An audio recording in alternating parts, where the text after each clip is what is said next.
நமச்சிவாய சிவாய நம. அனைத்து தமிழ் உள்ளங்களுக்கும் கனிவான வணக்கங்கள். நிகழும் ஸ்ரீ மங்களகரமான சோபகிருது ஆண்டு தை மாதம் 18ஆம் தேதி வியாழக்கிழமை அன்று சஷ்டி திதியில் சித்திரை நட்சத்திரத்தில் திருதி நாமயோகத்தில் வணிசை கரணத்தில் சித்தயோகம் கூடிய நன்னாளில் இந்த சீர்மிகு பிப்ரவரி மாதம் பிறக்கிறது.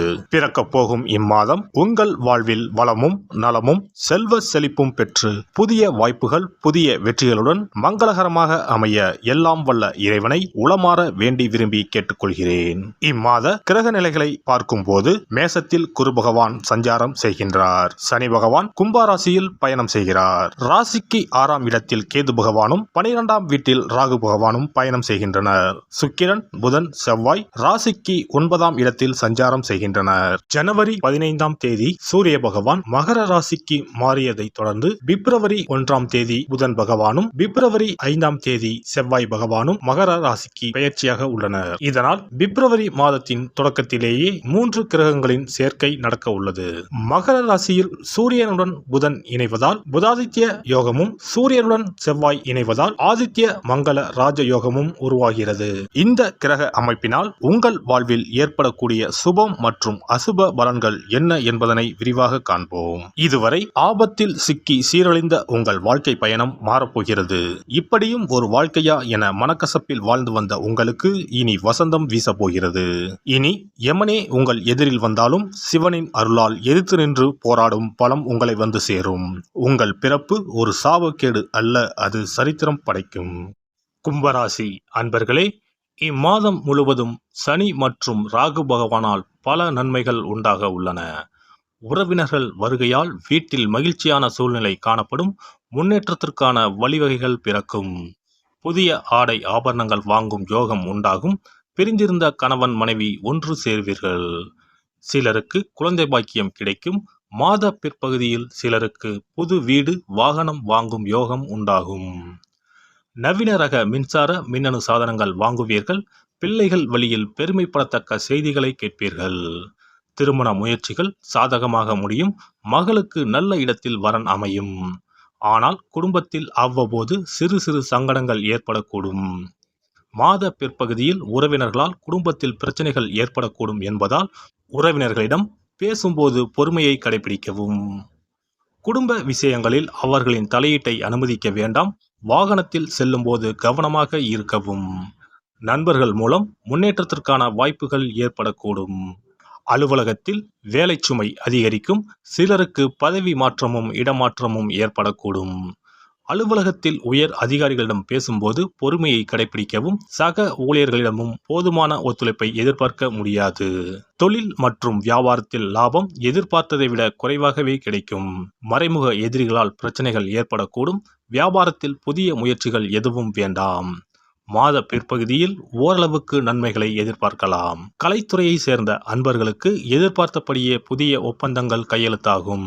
நியாயமாக உங்களுக்கு கிடைக்க வேண்டிய பாராட்டுகள் கிடைக்கும். புகழும் கௌரவமும் ஒருபடி உயரும். பரிசும் பாராட்டுகளும் குவியும். மாணவ மாணவியர்கள் பாடங்களில் கூடுதல் கவனம் செலுத்தவும்.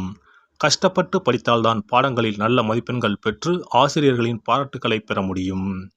குடும்பத்தை நிர்வகிக்கும் பெண்மணிகளுக்கு மகிழ்ச்சி தரும் மாதமாகவே இம்மாதம் அமையும். உறவினர்களுடன் இணக்கமான சூழ்நிலையே காணப்படும். குடும்ப உறுப்பினர்கள் உங்கள் ஆலோசனைகளுக்கு மதிப்பு தருவார்கள். அலுவலகம் செல்லும் பெண்மணிகளுக்கு எதிர்பார்த்த சலுகைகள் கிடைக்க வாய்ப்புள்ளது. சாதகமான நாட்கள் 3, 4, 5, 9, 10. அதிர்ஷ்ட எண்கள் 2, 3, 7.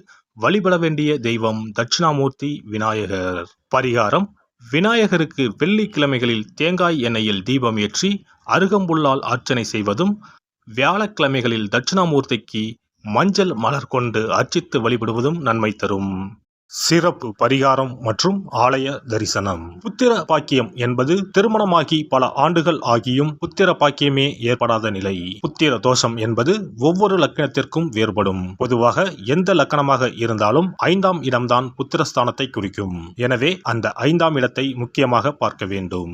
சேர்த்து வைத்த புண்ணியம்தான் குழந்தையாக பிறக்கும் என்று பழமொழி உண்டு. அந்த வகையில் 5ஆம் இடம் பூர்வ புண்ணிய ஸ்தானமாகவும் திகழ்கிறது. தாய்மாமன் தாய்வழி உறவுகள் ஆகியவற்றை குறிப்பதும் 5ஆம் இடம்தான். 5ஆம் இடத்தில் பாவக்கிரகங்கள், அதாவது ராகு, செவ்வாய், சனி அல்லது சூரியன் அமர்ந்தால் ஒரு சிலருக்கு குழந்தை பாக்கியம் இல்லாமல் போகும் அல்லது தாமதமாக கிடைக்கும்.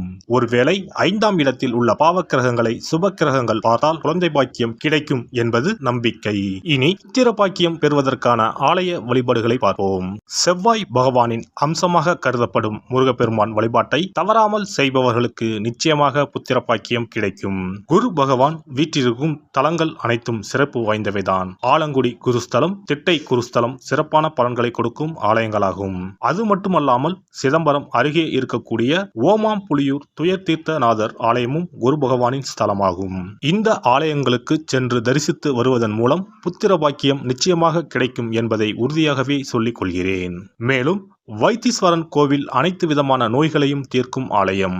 இது செவ்வாய் பரிகார ஸ்தலம். எனவே நல்ல சத்தான அறிவு கூர்மை மிக்க குழந்தை பாக்கியம் வேண்டுபவர்கள் இந்த ஆலயத்திற்கு சென்று வந்தால் குழந்தை பாக்கியம் பெறுவதற்கு உண்டான தடைகளை நீக்கி புத்திர பாக்கியத்தை நிச்சயம் அருள்வார் வைத்தியநாத சுவாமி.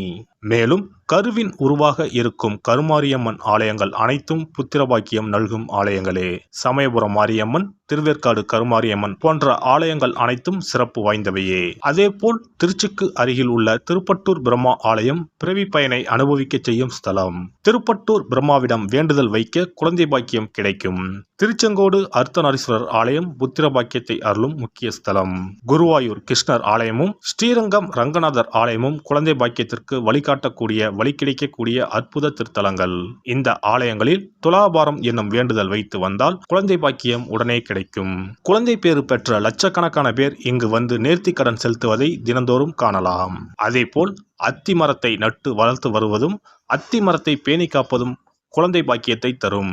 தான தர்மங்களும் புத்திர பாக்கியத்தை தரும். அக்கம் பக்கம் உள்ள குழந்தைகளுக்கு உணவு வழங்குதல், இனிப்புகள் வழங்குதல் போன்ற செயல்கள் புத்திர பாக்கியத்தை தரக்கூடியதாகும்.